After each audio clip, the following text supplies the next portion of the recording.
Let's be honest, there comes a point when you're done begging for bare minimum. You've tried the conversations, the vulnerability, the patience. And still, nothing changes. But here's the truth no one tells you. Sometimes, the most powerful move isn't to explain yourself one more time, it's to walk away in silence. Because the second you stop showing up for someone who took you for granted, that's when they feel the weight of your absence. That's when the illusion of control slips away from them, and that's when he starts to break. This isn't about playing games. It's about reclaiming your value. If he didn't appreciate your presence, trust me, he'll notice your silence. When someone continuously disrespects you, ignores your needs, or treats you as though you're optional, it's natural to want to fight for clarity, attention, or validation. You want answers, you want closure, you want them to finally see your worth, but often the more you speak, the less they hear. The more you reach, the further they pull away, and that's where many people get stuck, caught in the exhausting loop of trying to be understood by someone who isn't even trying to understand. But here's where everything starts to shift, when you stop engaging, when you stop explaining, justifying, or reacting to their behavior. When you step back, not to punish them, but to protect yourself, something powerful happens. Your silence in that moment becomes louder than any argument you could make. It becomes a message that says, I don't need to convince you of my value, I already know it.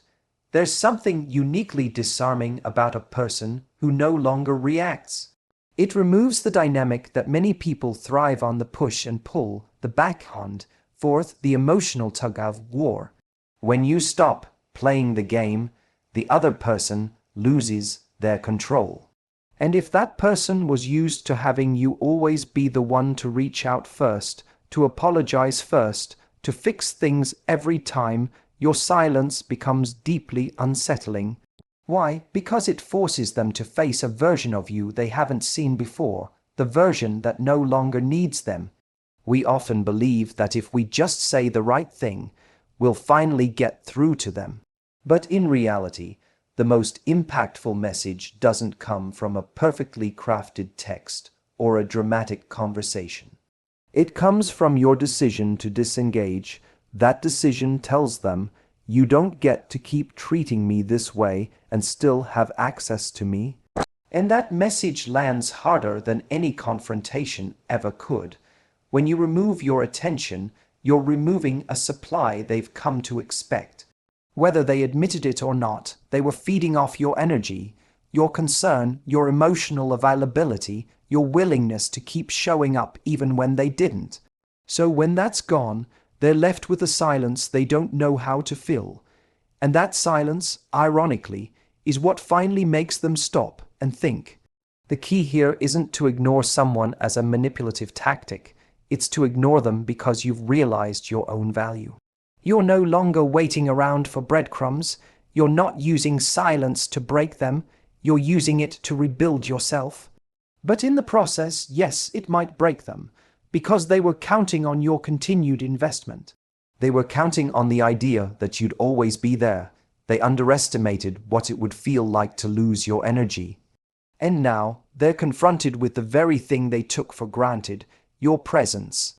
It's uncomfortable at first, especially if you're someone who's used to resolving everything through communication. But there comes a point where talking more just dilutes your message. Sometimes, silence is the most honest and impactful way to communicate. It says, I've said all I needed to say, now I'll let my absence do the rest. And when they feel that, really feel it, it's often the first time they realize what they've lost. We all want to feel chosen, valued, prioritized. It's a natural part of being human, to want to be seen and appreciated without having to constantly fight for someone's attention. But there's a crucial truth in relationships that often gets ignored. People value what they have to earn. It's a psychological and emotional principle that applies in love, friendships, careers, almost every area of life. When something comes too easily, it's often taken for granted. But when someone has to work for it, to show up for it, to prove themselves for it, they recognize its worth far more deeply. This isn't about playing hard to get. It's about understanding that access to your heart, your energy, and your time should never be free by default. Those are premium things. And when you give them away too quickly to someone who hasn't invested anything emotionally, they're less likely to treat them with care. That's why ignoring someone who has failed to treat you right isn't about cruelty.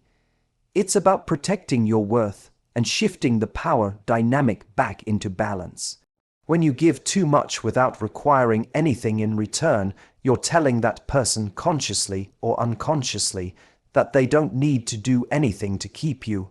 That your presence, your forgiveness, your effort, your love are always available no matter how little they give.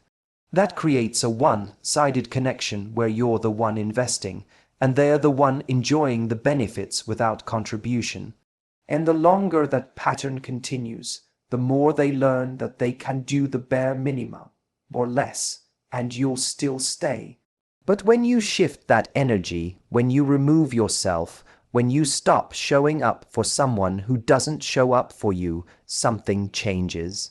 Suddenly, you're not so easily available, you're not replying instantly, you're not bending over backwards to prove your value. And that's when they start to feel it. That's when they begin to realize that what they had wasn't guaranteed. It's uncomfortable for them because it disrupts the pattern they've gotten used to. It forces them to ask themselves, why is she pulling away? Why is she not reacting anymore? Why is she no longer trying? And those questions create a sense of loss, which then triggers reflection. Often, for the first time, they have to consider what they've done or failed to do, and in many cases, that's when regret sets in. You see, people notice absence far more than presence, especially when that presence was consistent, loving, and loyal. When you are always there, they never had to question it.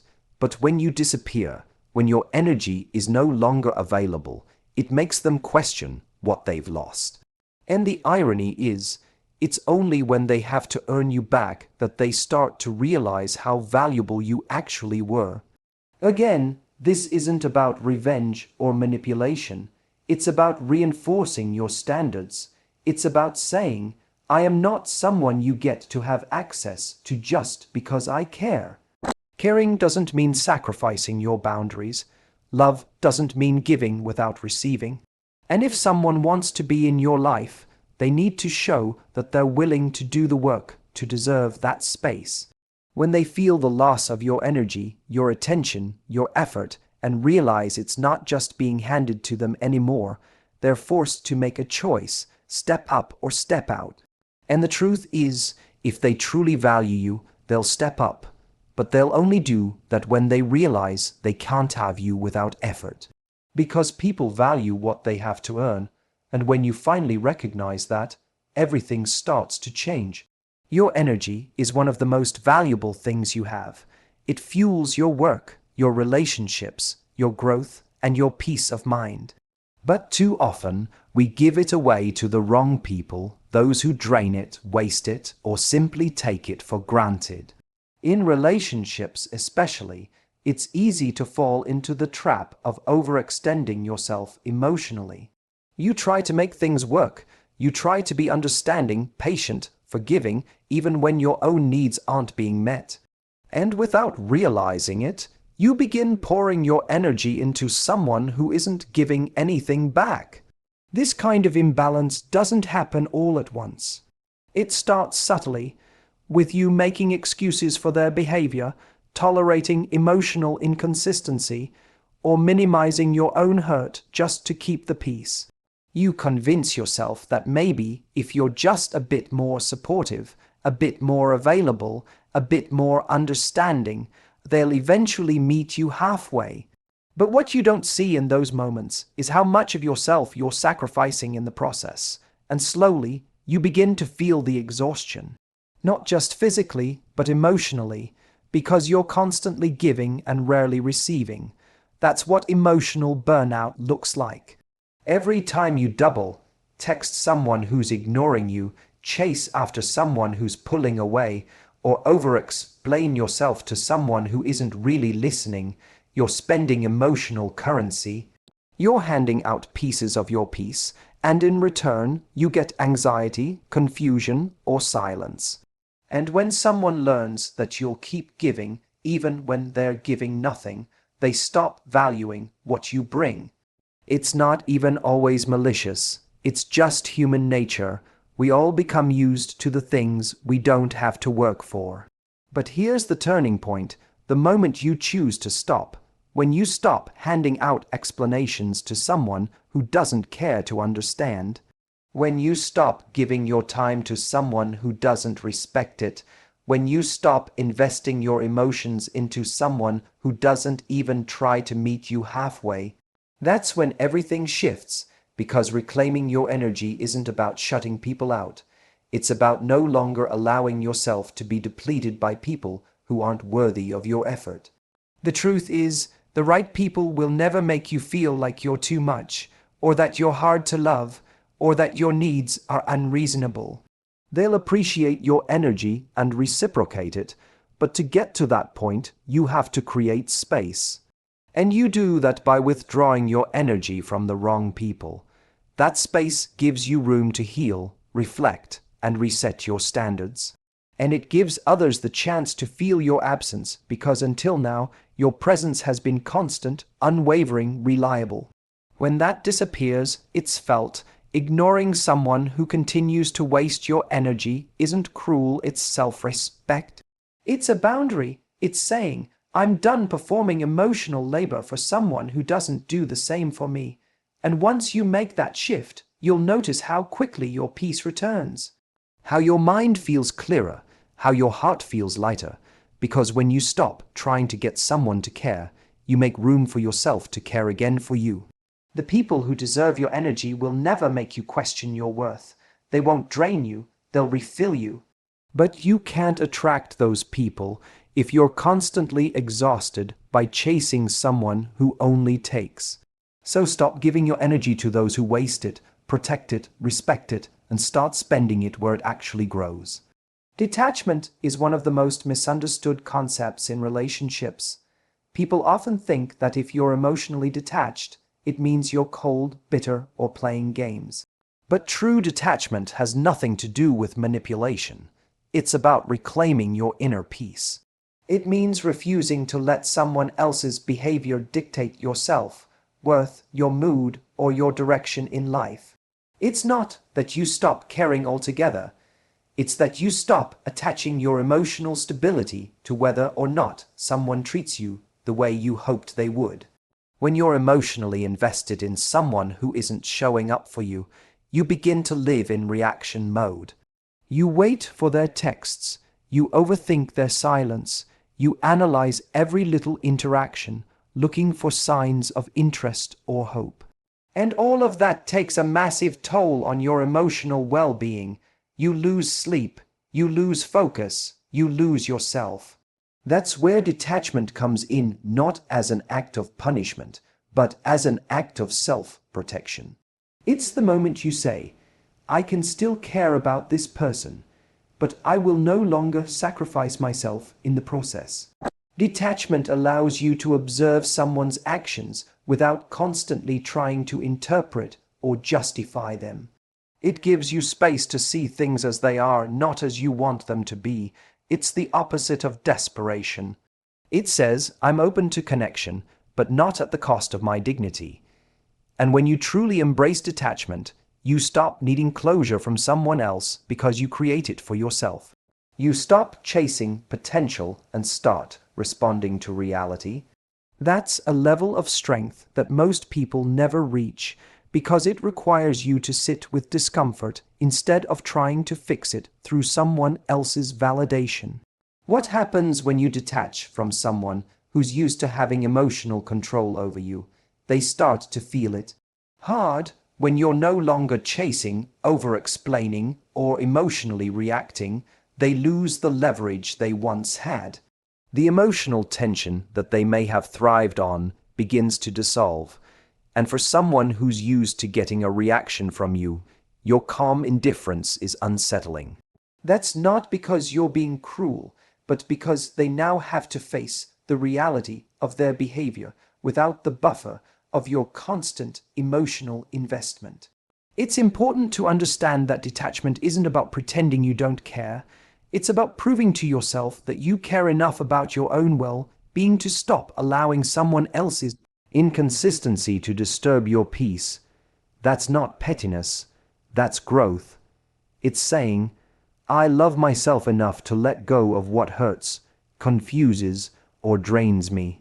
That kind of detachment isn't cold, it's rooted in deep self-awareness.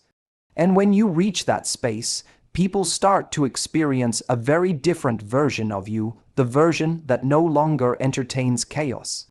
Ironically, that's often when the other person begins to chase. The moment they sense they've lost the emotional grip they once had, they start to panic. They might reach out more, offer vague apologies, or try to reconnect in subtle ways. But by then, something has shifted in you.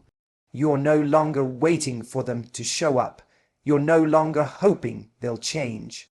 You've moved into a place of clarity where you can care about someone, but still choose not to go back to what broke you.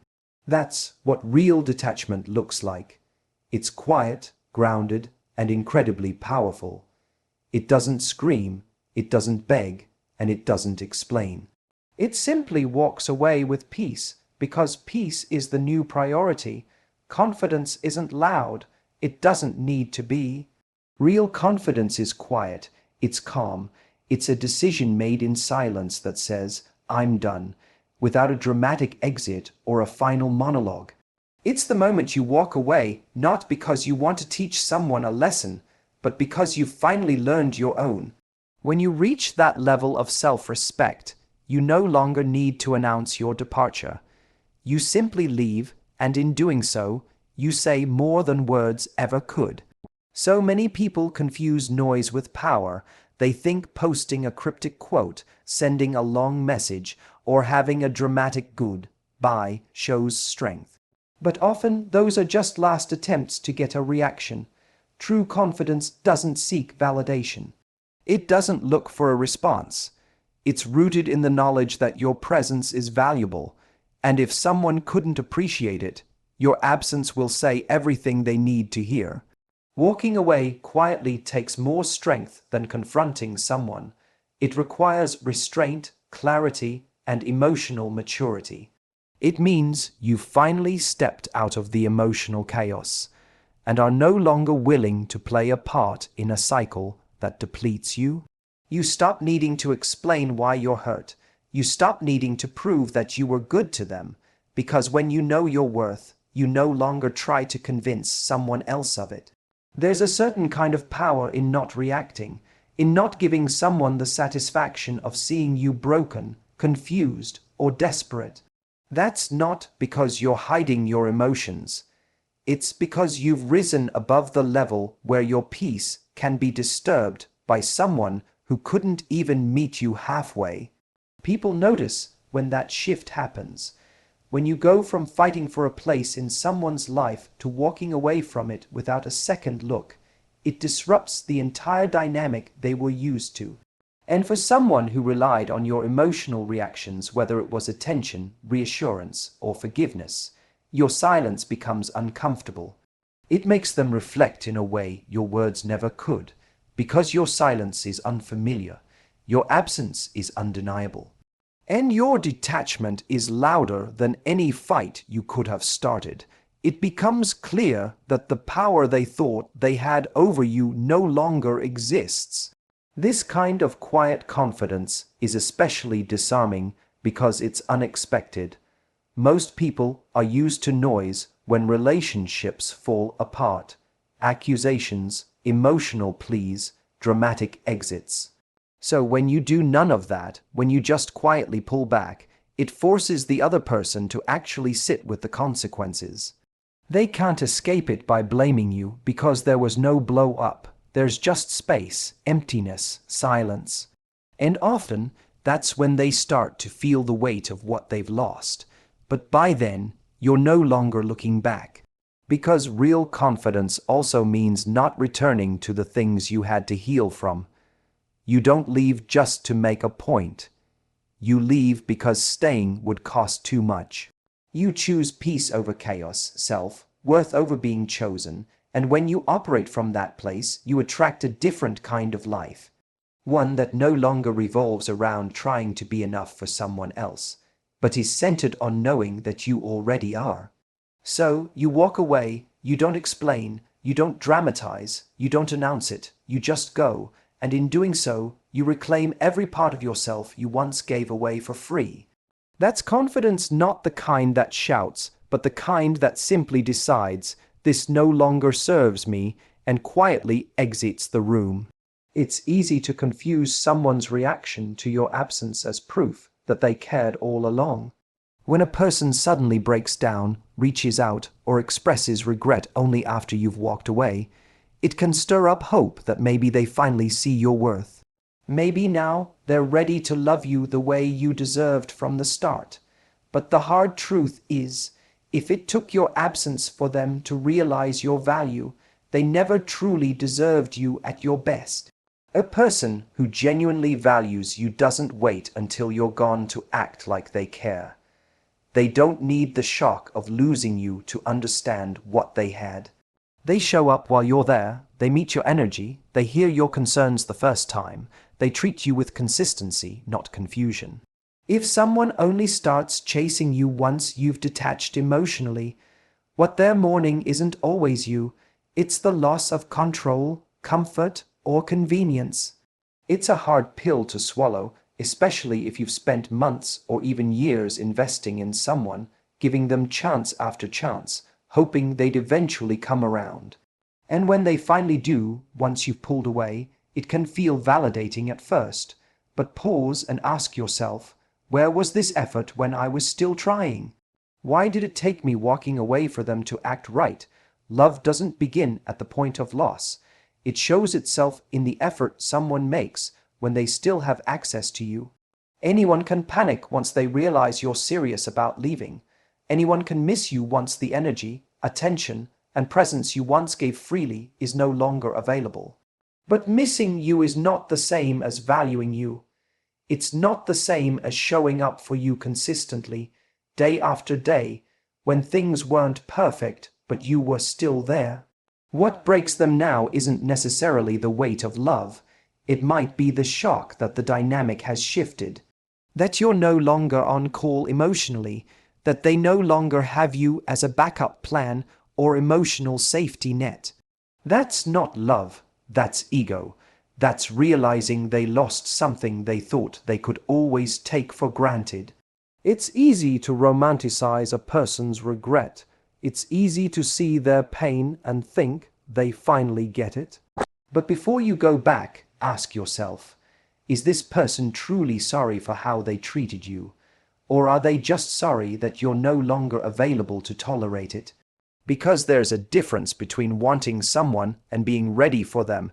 And if someone only started to want you when you no longer wanted them, that tells you everything you need to know. This isn't about holding resentment. It's about recognizing patterns. Someone who truly sees your worth doesn't need a wake-up call in the form of silence or separation. They don't wait for a breakdown to start acting right. They step up when it matters, when you're still emotionally invested, not just when you're emotionally gone. So if someone breaks only after you leave, don't confuse that with love. Love is shown through presence, not panic. Through consistency, not crisis. Through understanding, not desperation. If your absence is the only thing that made them reflect, then your presence was never really valued. It was assumed. And you deserve more than that. You deserve someone who recognizes your worth in the quiet, ordinary moments, not just when they're hit with the fear of losing you. And until that kind of person shows up, keep walking with your head high, because your best wasn't meant for someone who only wakes up once it's too late. So, if there's one truth to leave with, it's this. Your power isn't in chasing, proving, or waiting. It's in choosing yourself quietly, confidently, and without apology. The moment you stop fighting to be seen by someone who only noticed you in your absence is the moment you reclaim your worth. When you ignore someone who treated you like an option, you're not being cold. You're finally protecting the version of you that was always worthy, even when they couldn't see it. Let them break, let the silence speak, let your absence teach them what your presence never could, because the right person won't need to lose you to understand your value. They'll show you every day that they already do, and until that person shows up, keep walking. Not loudly, not bitterly, just with peace, strength, and the kind of quiet confidence that says, I know who I am, and I'm no longer available for anything less than I deserve.